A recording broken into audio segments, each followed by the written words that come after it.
Hi, everybody. I'm Danina Garrett, the creator and founder of the An Intimate Conversation with Women of Color podcast, which is sponsored by Deneen Consults.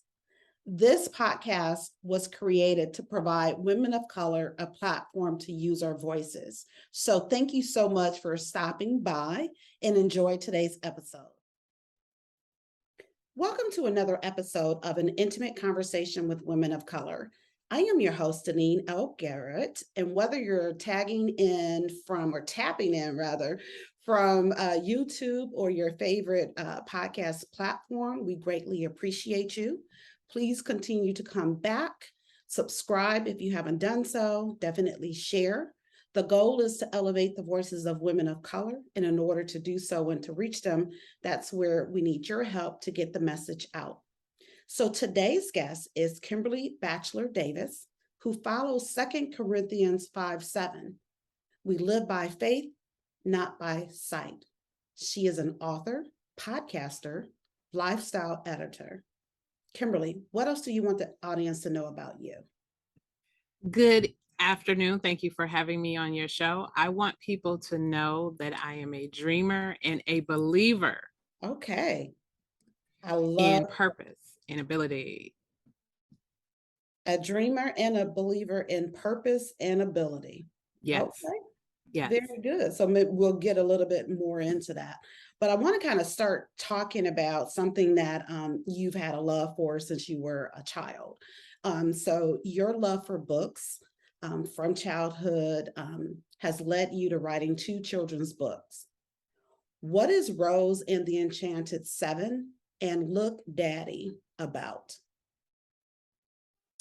So thank you for that question. So Rose and the Enchanted Seven was actually a contest that I entered. There was a local author in the city of Detroit who was looking to do an anthology, and she wanted to do Black fairy tales set in the city of Detroit with an energy theme. And I thought, oh, okay, so let me think about Black fairy tales. And I thought of Snow White and the Seven Dwarfs. And how could I adapt that to the city of Detroit with an energy theme? So Rose and the Enchanted Seven is an adaptation of Snow White and the Seven Dwarfs. The young lady who is the princess lives in the Manugian mansion or castle, and the haunted Belle Isle Forest is where the dark, deep magic that is going to plague her throughout the book. Instead of 7 dwarves, there are 7 mice, and they are mighty. And there are a lot of Detroit-centric things that you will find in the book that will remind you of the city.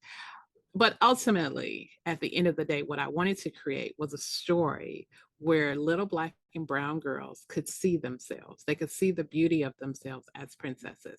I know we have this conversation. I know it's a big conversation right now about Ariel from The Little Mermaid being turned Black, and folks are losing their minds. How just ridiculous. And, every time I hear a question about, for example, there's House of the Dragon, which is Game of Thrones spinoff, and people are having a fit because there's a Black guy who happens to be the richest person and he's a Targaryen. And folks are like, this wokeism. I'm like, it's fake. They have dragons. Come on now. Right. Why are we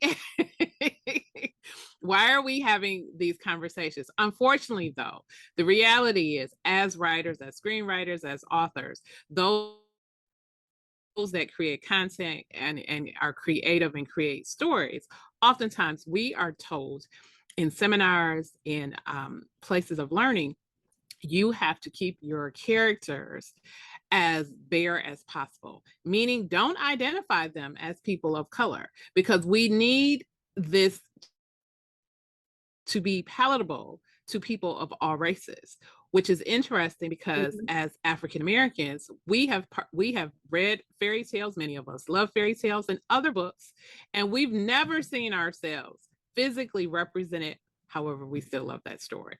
And so for Rose and the Enchanted Seven, it was very important for me to create a book where little Black girls saw themselves in this story, and they do see themselves in this story. And when they see the book and when they read the book, they come back to me and they're like, oh, I love this book. Thank you. I see myself. This looks like me. And then for Look Daddy, There's a Bunny, I have 2 sons, so I'm a boy mom. And I love books, have loved books since I was a kid and love going to the bookstore. I'm the person who goes in the bookstore and people are like, where is Kim? Oh, she's somewhere sitting over in the aisle looking at books. I could never find anything for little Black boys, not with their picture on it or a character that looks like them that was a main character. And I thought, somebody should do something. And it hit me one day, well, you're an author. Why don't you write something? Right. And I said, somebody. I am that somebody. I was the answer to my problem. And I thought, oh, okay, I can do that. So I wrote a book called Look Daddy, There's a Bunny, which is based on something that my family, we actually do. My boys and I and my husband, we go out often for walks in our neighborhood. We live in a nice neighborhood in the city of Detroit, and there are bunnies, there are raccoons, there are squirrels, there are skunks, there are all kinds of animals. And there was a real life thing that happened to me many, many years ago before I became a mom. I was at someone's house and I was watching a cat attack a baby bunny. And I'm an animal lover. And so it was funny because the people that I was with, they said, Kim, the bunny, this is the cycle of life. And I said, we have to go and rescue that bunny. And they were just like, Kim, what do you, I said, come on, we have to go across the street and get this bunny. The bunny ended up dying because the cat had just been tormenting it. But I never forgot that story. And so I added that to Look Daddy, There's a Bunny, where my husband and our 2 sons are taking a walk. They go through all of seeing these animals and identifying them. And then they come across this scared little bunny who is being tormented by this big bad cat. And they rescue the bunny and take the bunny back to its family in the park. And so it's a really simple feel-good story, picture identification. It's what I tell a lot of parents when they see it and they're like, oh, there are little Black boys on this book. I said, yes, there are. And they go through the book and they say, oh, this is a nice book. I said, yes, it is. I said, there's nothing, a lot of times when we talk about Black community or the city of Detroit, there are all these negatives. And I said, no, we don't have any of that. This is strictly a positive space where we want kids to be poured into. We want them to be filled up with positivity and pride in who they are and to enjoy themselves at the same time. Yeah, absolutely. And regarding that book for your sons, my son, who he's actually turning 21 in November, but when he was in middle school, I created a book club for him and his friends to get him to read more. As I was doing the research, I was coming across how boys in particular don't really read as much as girls do, and several reasons as to why. One being, which is not a surprise, right? We notice in even with the girls, but because they don't see themselves. They don't see themselves in books. They don't really see other Black boys or Black men reading. So it's just not something that's important to them. So I appreciate you for writing your book for your sons and for those reasons, just to lift them up and so other Black boys can see themselves.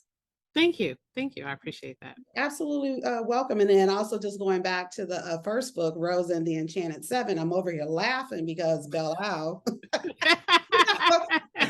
I love that. I absolutely love, because it's a place that, I can relate to. I spend time there. I do, because we had you had me on your podcast and we were talking about the program that's actually out of Belle Isle. So to hear that, it's special, right? And I know whether I'm reading or watching something, a movie or TV show, whatnot, and whenever it's places that I'm familiar with, it's a special connection. Like, oh, yeah, I know exactly where that is, or I was there, or it brings back this memory, etc. So, again, kudos to you for writing that book for our girls so that they can see themselves, and then also, specific to the city of Detroit so that they can see themselves in the D. Thank you. You're welcome. So now, how do you go from children's books to Escape to Paradise books 1, 2, and 3, the exciting fictional romantic trilogy book series? Well, thank you for that segue. So I am a mom first. I'm a wife. I am an adult woman, who loves love. And romance actually was not my first love. My first love is actually horror. I am working on a horror novel. I long for the day where Stephen King will call me and say, Kimberly, this book was just, However, I was going through some depression at the time. And I kept thinking, how can I take what I'm going through and put it in a book? Mm. And I watch a lot of Hallmark, and I watch, other romantic comedies or romantic films. And I'm like, well, I don't have a pumpkin farm and I don't have a Christmas tree farm like they do on the Hallmark to be rescued from. Or, I don't have some other comedic something. And I thought, but I do have depression. Mm. And when I go out and speak to people about mental health, because I also wrote my own journey, Conquering the Darkness, how I overcame depression, because so many people kept asking me, well, how'd you do it? How'd you do it? And so I finally wrote it in a book. And whenever I would talk to people, I would say, a lot of times we don't look like the struggle that we go through. And when you go and you listen to people's stories, oftentimes we don't think about the people that are around them. And so I wanted to create a story where we have two sisters. And Mia, who is the main character, is the successful dynamo.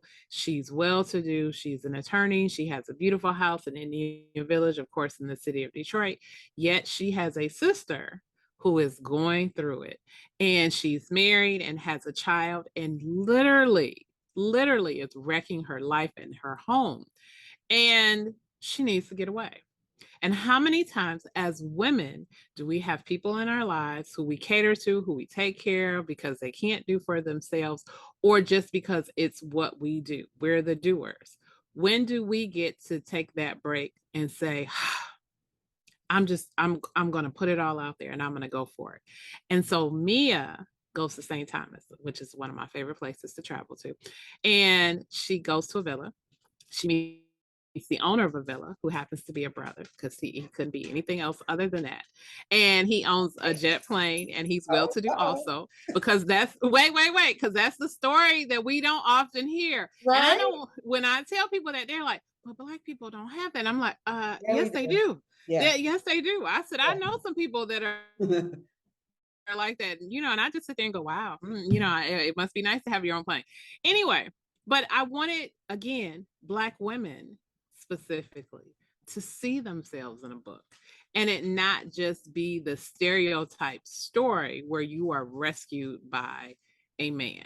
This woman is completely herself. However, she has some issues because she is so needed in her life by her family. She needed someone who did not need her like that, but who could step in and just be there for her. And so over the course of 3 books, I asked the question, can a relationship stand that is in this woman's life?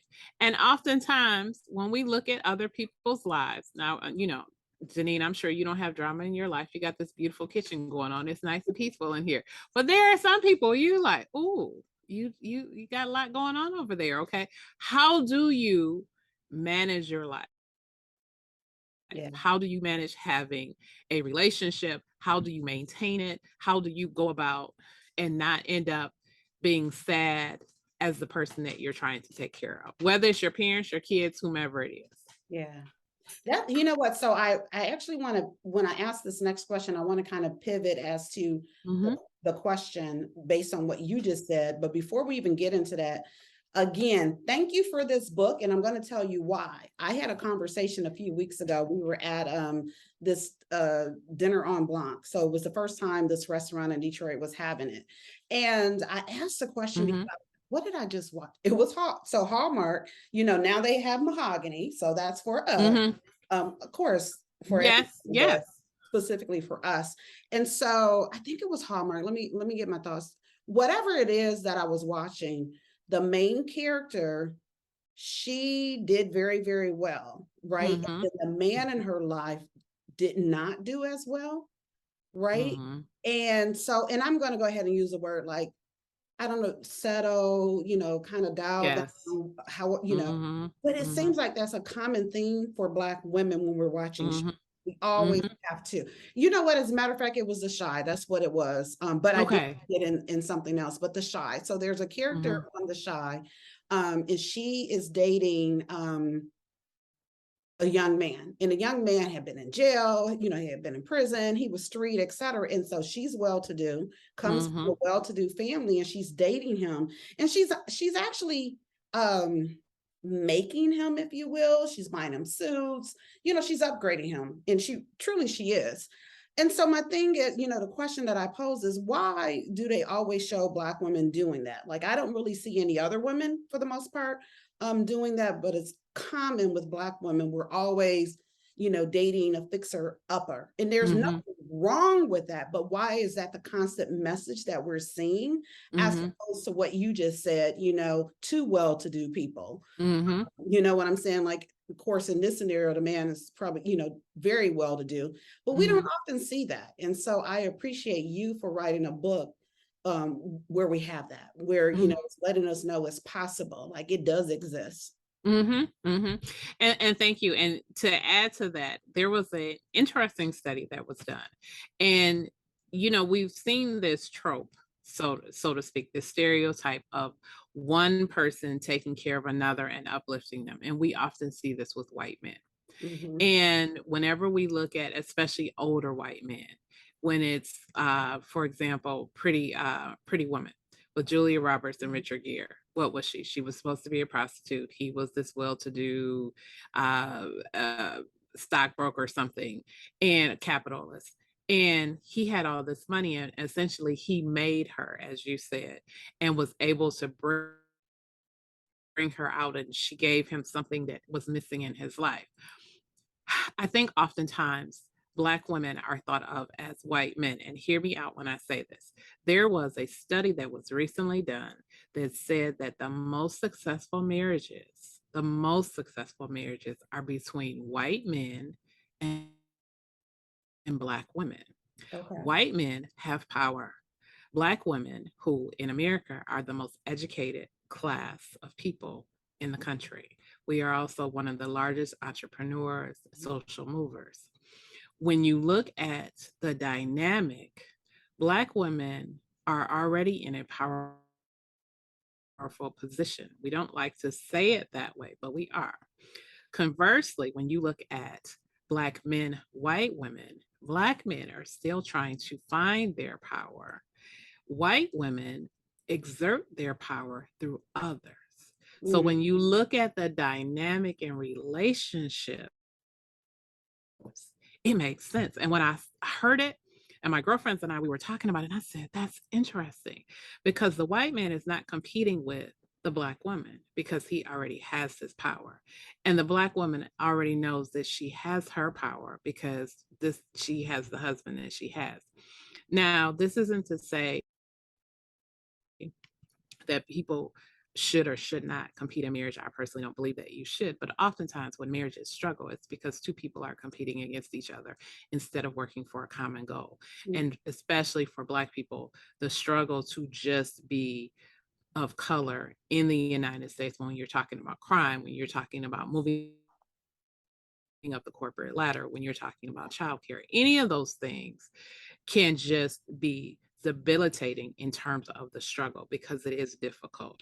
And so I think that could be one of the reasons why. But I agree, Hallmark does do that a lot. You will have this woman who's very successful. She's about to become a VP or a president, and will go back home and there'll be some guy running a store, a Oh, hardware let's store. go And back they're like, home. he's the love of her, right? And he's the love of her life. And I'm not, don't get me wrong. Like, if it works for you, it works. But I Mhm. don't think it's always realistic. Yeah. It's something on television, so we can set up a set piece. It can look like $1 million house because it's television, but in real life, somebody has to be the breadwinner. Mhm. And it just depends on if the woman is the person that is comfortable with that, or if the man is comfortable with her being the breadwinner. And oftentimes, men have issues with making less than the woman that they're in. That answers your question. Yeah, no, absolutely. And then also to that point, the woman is always giving up her life. You know what I'm saying? Mm-hmm. It's always as if, well, that life you were chasing, because that's Yes. how it's presented, that life you were chasing is such a rat race, is fast, Mm-hmm. etc. You know, you can't have love living like that. You have to go back home to, Mm-hmm. usually, a town, you know, Mm-hmm. where everybody Yes. knows everybody, they all live on the same block, grew up together. That's the only way to find love and to really be happy. And that is the story that's pushing. So again, I appreciate Mm-hmm. you in your book and everything behind that. So when I said I wanted to kind of shift the question, I was thinking about to ask it around relationships. So I mean, you can really answer in either way. So we can look at it as, just answering, for a Black woman, the three actions to help her find her power and voice, and or to have a successful relationship. So however you want to answer that, let's get some three action steps. Okay. So finding your voice. And that is something that's very important to me. And I tell people, I said, you have to learn what your voice is. One, first understand who you are. Get in tune with yourself. What are your values? What are the things that concern you? What are the things that you believe in? And if people say it's weird, oh, people don't think, you need to let them sit on the side and Mhm. really develop that relationship within yourself to understand. Number two, define your purpose.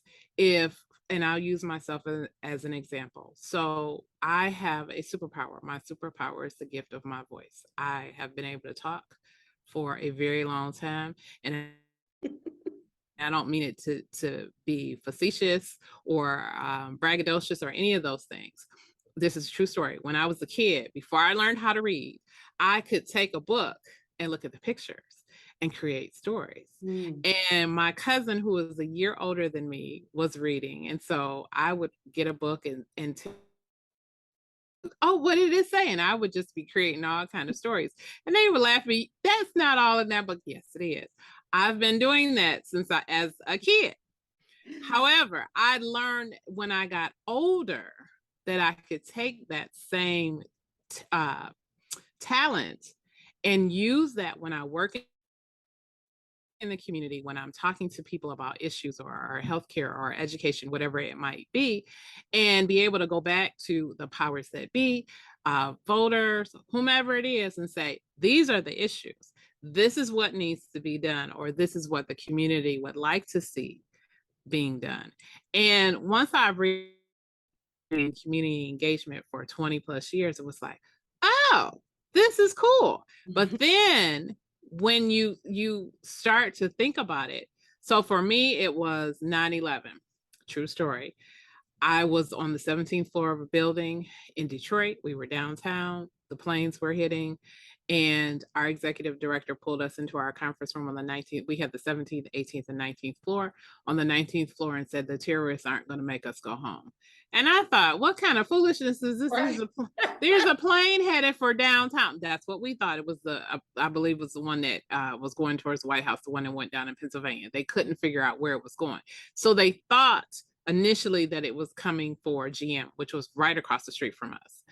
And I thought, God, what have I done in my life? Mm. What?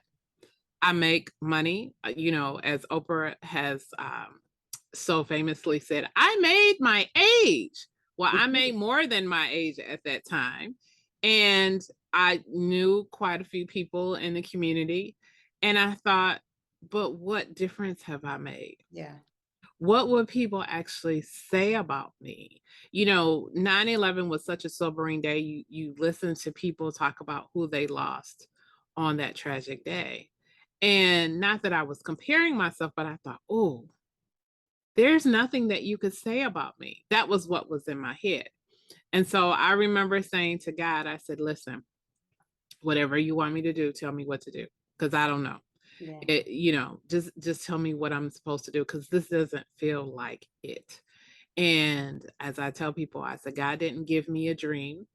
He didn't give me a booming voice from heaven or a sign or anything like that. He simply gave me a story. and I started writing again. And as a kid, I used to write all the time. And then of course, as you grow up, you think, oh, let me put this away because this won't make money.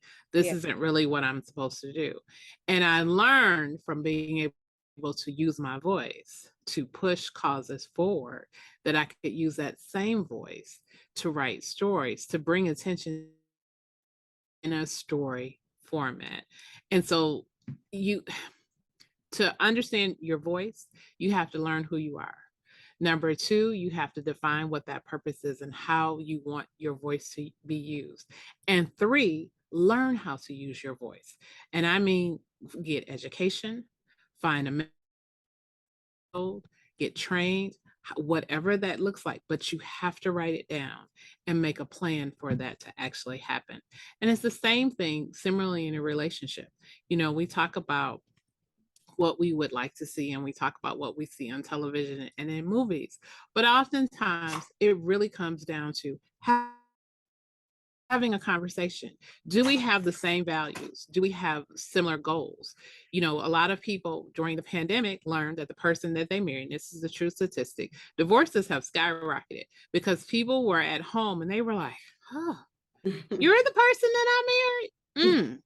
You don't know how to run the dishwasher, do you? You leave your socks on the couch. Oh no, this is unacceptable. I'm joking. But a Right. lot of people realize because they had to spend all of this time at home with the person that they were with, that this all of a sudden was not the person that they wanted to be with. And unfortunately, many of them would say, well, we didn't really have conversations. We got along so well, but we didn't spend a lot of time together because we were always at work, or Mhm. we always had all of these other things that we were doing, like golf outings and shopping and vacations. And then all of a sudden, all of that came to a grinding halt, and you had to be around this person. So you need clarity on who you are. Be clear and concise in what your purpose is. And then get the training, the education, read, read, read. If you want to be a doctor, then you need to read everything on doctoring that you need to. For authors, it has been said, well, I just write. Well, how do you write? Good authors read, and we read other people's work and go, oh, I could do that. That sounds good. Not that you're stealing from them, but you see where the trends in literary industry is actually going. Yeah. And you know what? I hope. Uh-oh. So you mentioned the writing, right? That you did it when you were little and you kind of got away from Mm-hmm, it. And we know because we just talked about several of your books that you got back to it. So that sounds like a dream mm-hmm, deferred. But let's kind of pivot in there. So I honor my late sister, author and poet Soul True, by asking about dreams deferred, which is the title of one of her books. Please share a dream mm-hmm. deferred moment other than your writing, because again, we've already talked about that. So, a dream deferred, began writing. I thought about, oh, I want to be published. I want to make a play. I want to write a movie. I want to go back to school and get a master's in creative writing, fine arts. And in 2017, so remember I said 9/11. In 2017, I was able to produce my first play. And it did not come the way that you would think that it came. It really came out of left field. Met someone and they said, "You're right. I want us to work together." We didn't know each other. We began working together, and it became a great symbiotic relationship. Um, in addition to that, when we talk about dreams deferred, I never thought that I would become a mom, Mm, not because I had to go through IV or anything like that. It really started back in 2007. I was going to a mother child literacy group. And And I was working in Southwest Detroit at the time for a agency, and I was dealing with family issues, and we were trying to recruit foster parents. It's totally unrelated. And I was just trying to bring awareness and education. And so I was literally going to speak to people on a weekly or a monthly basis. And sat in this group and thought, this is kind of cool being around kids. It's not bad. A year later, I had my first son. And then 3.5 years later after that, had my second son. And looking at them now, where they are, my oldest son just joined his school basketball team. My youngest son is getting ready to join a local football program. It is amazing to see where they are. This was not something that I had in mind. It wasn't anything that I thought of, but God said, this is what you need. That's beautiful. That's absolutely beautiful. So 2022 has been a year of living a dream lifestyle for me. And of course, what that means is different for different people. What does it mean to you, and how are you living a dream lifestyle? So I am living the dream lifestyle because in 2022, I decided to start. 20 was a year for me that was interesting because COVID-19 reared its ugly head. And I really didn't know what to expect, like many, many people around the world. And I decided, after having joined 2 radio shows, local radio shows, um, the Michael Van Tool Show and Community Highlights with missionary Hattie Humphrey, sort of like this is cool, getting on the radio, talking to people and saying things. And I said, I would really love to have a podcast. Mhm. And so I went out and I recorded at a local studio. They were having a podcast day. They said, well, come out, try it, and see if you like it. I had scheduled it. I went out. I recorded it on my phone. They were supposed to do a tape. I didn't need a whole lot of hand holding. I had someone that came with me. It went great. Monday, COVID hit. The schools were shut down. Everything closed down. The recording that I had made at the studio I couldn't get it because there was nobody there because everything shut down.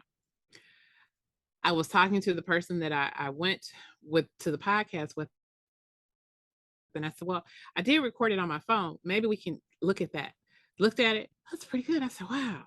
And I thought, okay, this is just a delay. And she said, Kim, you have everything you need at your house. Yeah. All you need is a laptop and a microphone. You already have that. And I thought,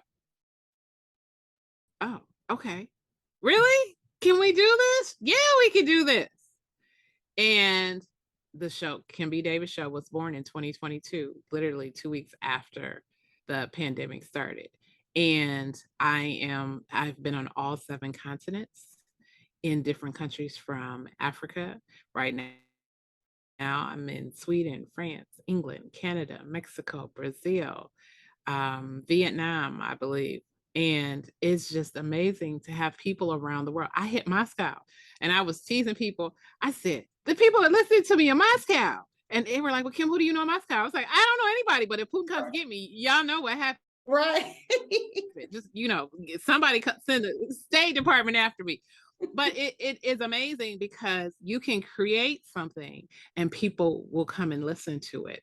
Now, of course, I had to learn how to properly put a show together, how to find guests, how to develop questions, how to have conversations.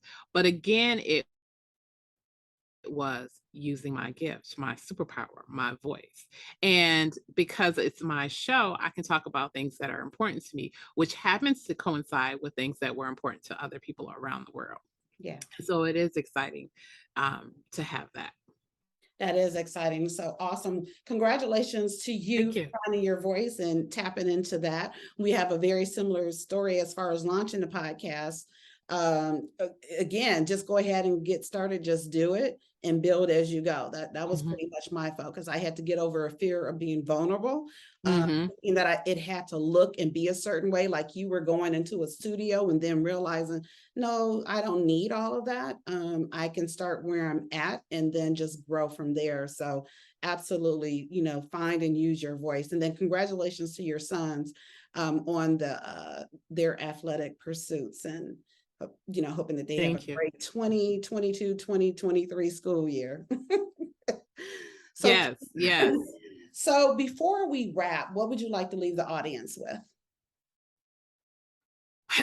So right now, I just did an episode about do not fear failure, fear regret. So we have just come out of 2 years of pandemic. Now we have monkeypox. I'm just like, really? Come on, y'all. Stop. Can we just wash our hands and wear a mask? Come on, because it's too many stuff. And we have polio coming back. Listen, 1 million people have lost their lives because of COVID. If we haven't learned anything from the pandemic, is that we should not fear failure, because failure is simply an opportunity. It's an opportunity to try again. But regret is a missed opportunity or a chance. There's no tomorrow for regret. And it reminds me of people being on their deathbeds and people saying, oh, I wish I had done. Mm, I wish I had talked to. I wish I had gone and did what I wanted to do instead of what I ended up doing. And I don't want to live a life of regret. I want to be in total abundance and joy. And not that you're just going to be happy every minute of the day, but you should feel fulfilled. And when you understand what your purpose is and you understand what your skills, talents, and gifts are, you can actually do that. So let's not fear failure. Let's fear regret, but take that opportunity to learn from our failures and turn it into a chance to do something even better and joyful for ourselves.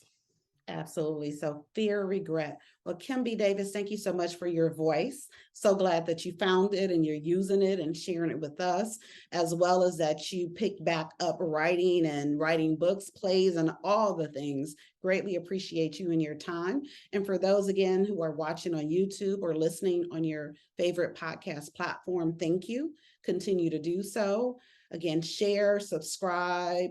I want to hear from you as well. Let us know what you think about this particular episode and any of the other episodes. So until next time, bye everybody.